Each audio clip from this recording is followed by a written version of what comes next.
Ottoman Imperial Harem. Imperial Harem redirects here. For other uses, see Mughal Harem, Imperial Chinese Harem system, and Harem, a cariye or imperial concubine. The Imperial Harem, Ottoman Turkish, Harem-i Hümâyûn, romanized, Harem-i Hümâyûn, of the Ottoman Empire was the Ottoman Sultan's harem, composed of the wives, servants, both female slaves and eunuchs, female relatives and the Sultan's concubines, occupying a secluded portion, seraglio, of the Ottoman imperial household. 1. This institution played an important social function within the Ottoman court and wielded considerable political authority in Ottoman affairs, especially during the long period known as the Sultanate of Women, APAR 1533 to 1656.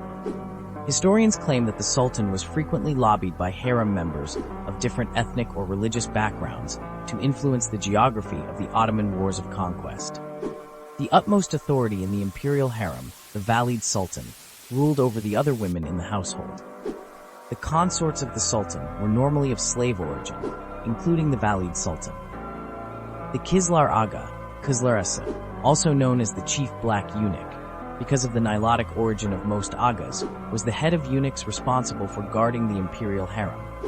The word harem is derived from the Arabic haram, which connotes the sacred and forbidden.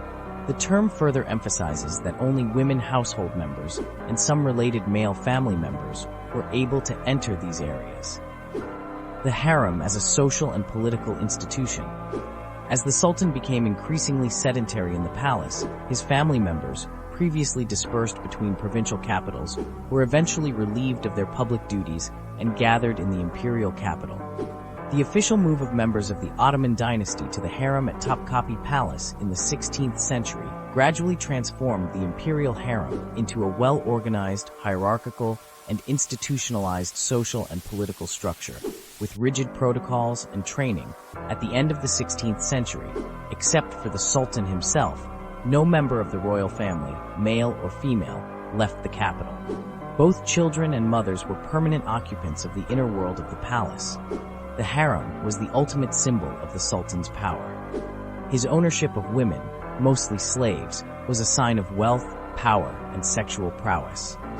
The emphasis on seclusion of the harem and dynastic life away from the public gaze also communicated his power, as only those closest to him had the privilege to interact with him privately.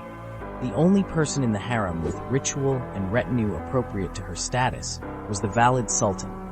The institution was introduced in the Turkish society with adoption of Islam under the influence of the Arab Caliphate, which the Ottomans emulated.